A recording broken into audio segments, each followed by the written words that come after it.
Welcome, Flameborn. This is the eerie night of the pseudo posse. Never mind that I'm sitting inside the chair instead of on it. We've got more important matters. Today we are undertaking a new project. Nope, not a castle or a tree house or a house.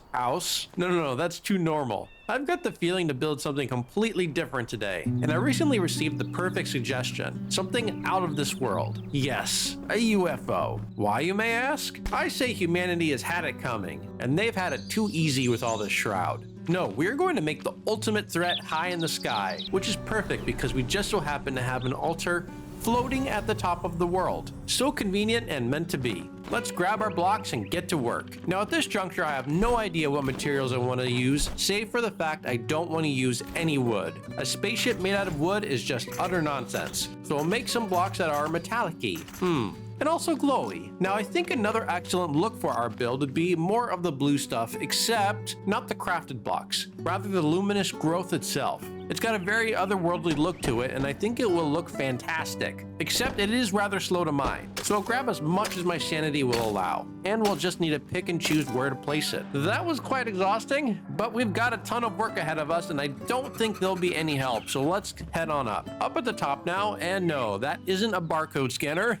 That is quite literally the top of the world. Any higher is just redder. Now because we are at the highest point, the only direction we can go is down. Though it took me long to build up to the top, I'll need to lower my altar a bit so I can have some building room. It would be tragic to constantly have our bodies scanned every time we want to return home. Speaking of which, beam me up, Scotty. This next part is going to kill me a little inside, but after all the time spent reaching the top, I now need to lower my altar a bit and move it over. Across the mountain region is also a no-go zone, so I will have to shift the altar over a fair distance to make room for my ship. To prevent as much falling as possible, in vain, I'll be constructing a temporary platform around the build area.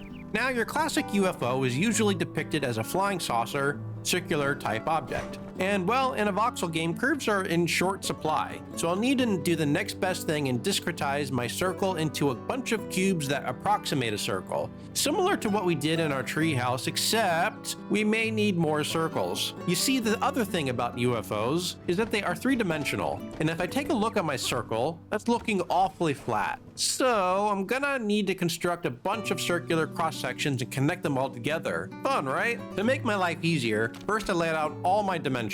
Each of the 4 wooden lines running across represent the size of my circular diameter, just to double check that every side was equal in length. Secondly, the blue columns represent the height profile of each circular shape. The edge of every new circle I build will start at the blue column, and I'll work my way around. And lastly, getting the shape of these circles just right would be very time consuming and would use up all my remaining sanity left over from mining the luminous growth. Fortunately, I created these trusty circle block charts to reference where I need to place a block. See, for example, this 82 diameter block circle, which is my outermost circle. I need to place the blocks in all of these positions to achieve the desired look. Well, given all this preparation, I'm ready to pop on some music and just repetitively build away. Let's do it.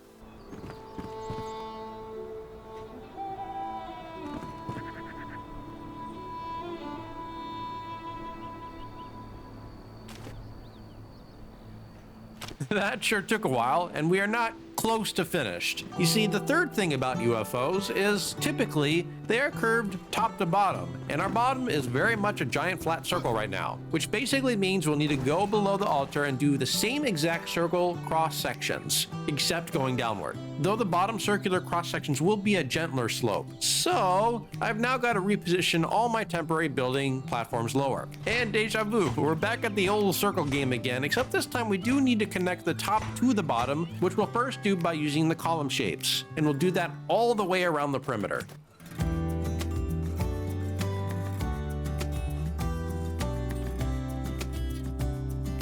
And with that done, we're back at the circle grind except going down, though at least the view is starting to look better gazing upward as we are starting to get the full shape.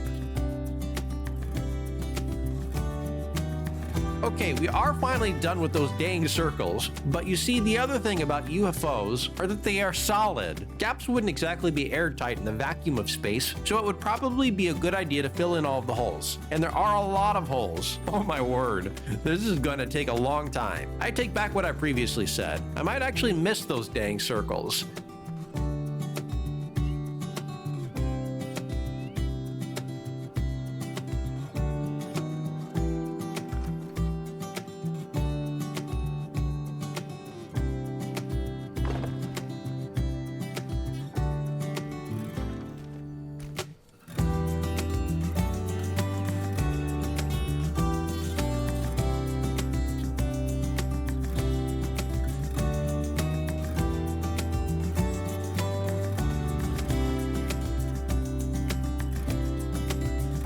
Now, I heavily debated with myself on the material to use here. I really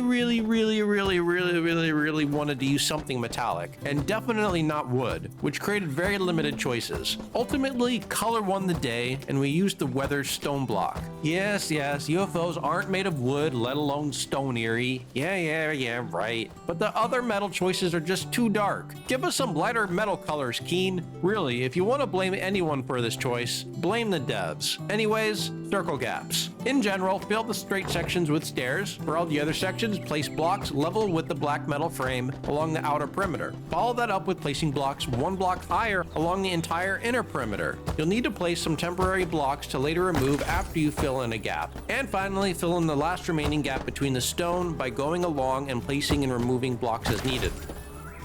Now, we'll need to do the same exact thing but for the bottom section. The main trick with the bottom is to use the 2-meter ceiling shape, aim at the corner such that the blueprint region fits right inside a metallic corner and place. Overlapping it like that will create a nice pattern underneath. So now my great debate, how to fill in the gaps of my sides. Ultimately, I decided to go with bones, as I think it is fitting our alien overlords should use our bones to build their ships. Sorry, I'm feeling utterly morbid right now after all the gap filling and long yearning for the circles again. And yet, careful what you wish for, circles are now back. But this time around, they are vertical, so different.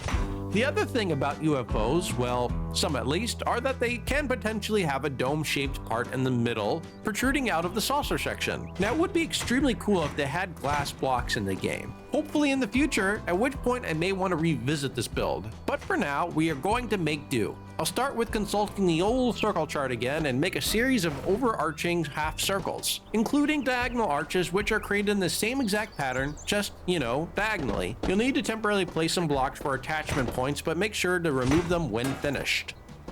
Next, I'll wrap a metal block ring around the dome and fill it in with some more bones. Recall long ago when I mined all that luminous growth? Well, now's the time I think for that. I kept debating how to best use it, but I decided to adorn my dome with the blue stuff. I did have visions of creating blue pulsating veins across the hull of the ship, which would look really cool, I think, but would require an ungodly amount of luminous growth. And I don't have the time to mine all of that, so the dome will suffice. First, I'll place them across each of our dome supports.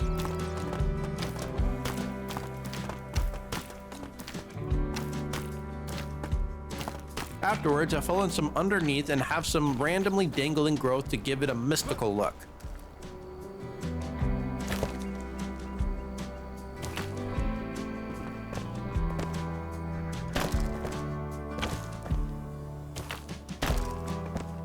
Back on the inside of the dome, I'll fill in some luminescent blocks and a layer of metal all around the perimeter. Next, I'll put a ring of luminescent blocks around the top of the dome, filling some more bone in a step-like pattern all around, plug some gaps with more blue, and wrap some stone around the top. One of our last little touches will be doors on every side. Doors to where, you might ask? Well, doors to jump out and glide wherever we'd like to go. I'll wrap around some luminescent block along the edges, place some diagonal metal blocks to add some contours, and so when we exit our doors, we have a little platform. And lastly, I'll place in the door frame and other luminescent block columns. And with that done, let's have a final look. Wow, the inside looks absolutely cathedral. The roof looks absolutely artistic, and I would definitely feel bad about putting in some floors to make the space feel smaller. Certainly you could do that, but I like the open space. Plus, the last thing about UFOs is, who the hell knows what they look like inside? Well, if you are lucky enough to ever see the inside of one of these, you are probably one of these guys. So, I'll let you decide whether or not you want to find out. Anyways, I hope you all enjoyed this build and learned some things along the way. You certainly could apply the build we did here to other types of structures like cathedrals, the Colosseum, whatever you want. If you enjoyed the video, please smash the like button and board the mothership by subscribing. I'd like to thank all of our patrons whose generosity helps us funnel more into the channel. This is Eerie Knight signing off. See you all down below.